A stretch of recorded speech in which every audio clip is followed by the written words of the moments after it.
Et nous ne sommes pas avec n'importe qui ce matin. Nous sommes avec Benjamin Laverne de la Comédie Française. Bonjour Benjamin. Bonjour, je pensais que vous n'alliez pas me la faire, et bien si. C'est vrai? Mais c'est vrai en même temps, je suis de la Comédie Française. Et tout le monde ne vous accueille pas comme ça en faisant des courbettes? Non, là vous avez mis le geste avec la parole et ça me touche particulièrement. Ah, ben merci, on est ravis de vous recevoir Benjamin, bienvenue. Le film L'Abbé Pierre, une vie de combat vient de sortir au cinéma avec Emmanuel Berco. Vous êtes bluffant dans le rôle, hein, vraiment, clairement. Je pense que tout le monde vous l'a dit. Comment vous avez fait pour vous abbé pierriser? Alors j'ai lu que vous aviez écouté beaucoup sa voix, la manière dont il parlait. Oui, il y a plein de manières de préparer ce rôle, de le faire arriver, parce qu'on a besoin de se remplir, de se sentir légitime aussi, parce que c'est une sacrée responsabilité. Et donc, il y a énormément de matière, quoi. C'est-à-dire qu'il donnait beaucoup d'interviews, c'était un personnage médiatique qui était très friand de ça aussi, très client des caméras, des micros, et puis une personnalité très complexe, assez ambigu. On pense connaître l'abbé Pierre et puis on ne le connaît pas. Et donc en lisant, en regardant beaucoup d'archives, en l'écoutant, parce qu'il y a des archives sonores de ses conférences dans les années 50 qui sont bouleversantes. Même quand on en parle, on l'entend, l'abbé Pierre. Hein. C'est marrant, hein. On l'a en tête. Il n'est jamais loin. Non, là c'est Benjamin Laverne.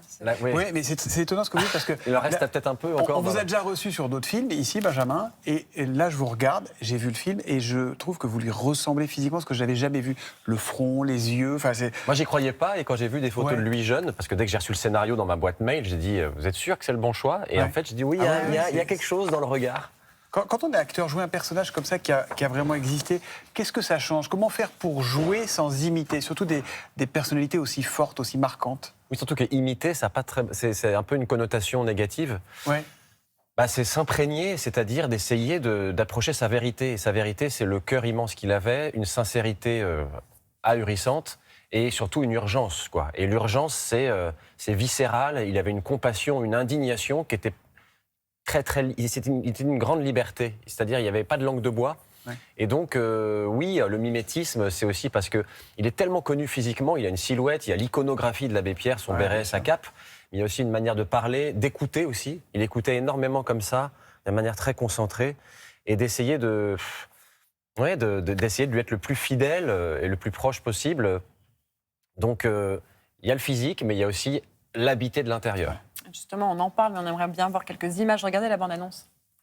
Mes amis, croyez-moi, je comprends votre désarroi. J'étais à vos côtés, résistant contre l'envahisseur. Nous nous battons contre l'infamie, contre la dictature.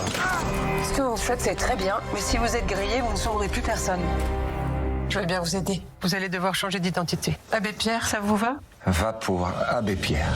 J'étais à vos côtés, sur les bancs de l'Assemblée. Les malheureux souffrent et regardent vers vous, et vous ne faites rien. J'étais à vos côtés, dans la rue et le froid. On m'a appelé la voix des sans-voix. On m'a célébré, on m'a applaudi. On m'a trahi. 1 milliard pour le logement d'urgence, c'était encore trop pour vous et vos amis parlementaires? J'ai douté. Vous passez trop de temps avec les médias. Les gens y voient de moins en moins la charité et la bienveillance. Emmaüs, c'est fini. C'est à nous de vous aider maintenant. Je me suis souvent trompé. C'est sorti hier, l'abbé Pierre. Vous parliez tout à l'heure de légitimité. Oui. Est-ce que c'est lourd à porter comme costume un personnage historique comme ça? On dit par exemple que Marion Cotillard a mis beaucoup de temps à se débarrasser d'Édith Piaf. Est-ce que ça a été le cas pour vous? Moi, j'ai pas trop envie d'aller voir un exorciste. C'est-à-dire que je l'aime bien, l'abbé Pierre, et il me dérange pas, même s'il m'engueule beaucoup. J'ai l'impression qu'il est là quand je suis dans la rue et que je passe devant des sans-abri, qui me donne un coup de pied ça vous a changé derrière. Alors de faire ce Donc, rôle? Oui, ça donne un élan. Je pense que ce film peut vraiment susciter des élans d'engagement, mais lumineux, parce qu'il est chargé d'espoir, ce film. Et puis lui, c'est devenu un peu un héros, quoi. Quelque part, je me suis mis à l'aimer très fort, et il m'inspire tous les jours. Il vous a touché quand même. Hein. Comment? Il vous a touché quand même. Moi j'avais les larmes aux yeux régulièrement sur le tournage. J'étais très chargé. Parfois, quand on est comédien, on se dit il faut que j'aille chercher des émotions. Là, c'était limite plus, il faut que je les calme. Ah ouais.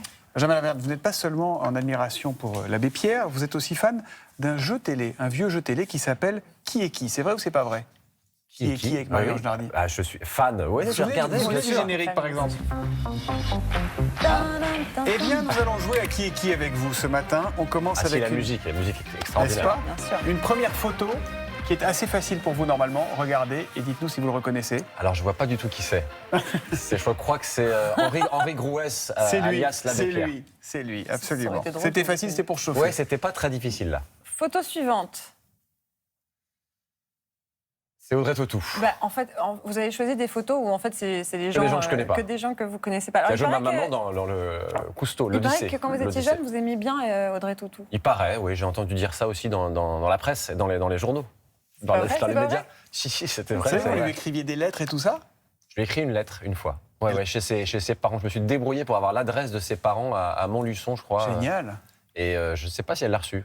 Vous avez, c'est un non-dit entre vous. Oui, on n'en a pas voulu en parler. J'ai pas voulu la mettre mal à l'aise. Alors, Qu'elle me ma prenne lettre. pour un psychopathe qui. Alors on passe à la question suivante et à la photo suivante. Regardez, qui est-ce? Oh, Emmanuel. Emmanuel Berco. Elle est merveilleuse. Elle joue Lucie Coutaz, cette femme que personne ne connaît, la femme de l'ombre qui a accompagné l'abbé Pierre pour plus de 40 ans de sa vie, qui était résistante, qui lui a fait des faux papiers pendant la guerre, qui lui a trouvé cette identité abbé Pierre, puisqu'il s'appelait Henri Grouès, et qui a été vraiment sa fidèle, son âme sœur, vraiment, et ils sont enterrés côte à côte à Et ça fait du Esteville, bien en d'en Normandie. parler parce qu'on n'en parle jamais de Mais cette oui, femme. il faut remettre en lumière cette femme sans qui il n'y aurait pas d'Emmaüs. Elle est cofondatrice dans les statuts du mouvement Emmaüs. Et tous les compagnons, tous ceux qui la connaissent, ont dit qu'elle a été absolument essentielle et indispensable à l'abbé, qui était assez gaffeur, un peu éparpillé, bordélique. Et elle c'était l'autorité, elle tenait la baraque. La façon dont vous parlez de ce film, j'ai envie d'aller le revoir du coup. Mais oui, Benjamin, il faut le revoir. vous êtes un homme talentueux. Il paraît que vous savez imiter à la perfection. Ah Je ne sais non. pas si c'est vrai. Le son de la goutte d'eau qui tombe. Est-ce que c'est vrai? Allez, c'est bien parce que c'est vous. Je vous le fais. Alors, Oh putain. Voilà. Encore une fois, s'il vous plaît. il a dit putain quand même. hein. Pub. Pourquoi vous vous tapez? Il faut se taper. C'est pour le faire la caisse de résonance. Et dans une église, c'est encore plus fabuleux parce qu'il y a la ça, réverb, tout ça. Je m'en suis pas encore servi dans un film. Ah, vous pouvez. hein. Donc j'attends, il faut un scénario qui me permette de faire la goutte d'eau.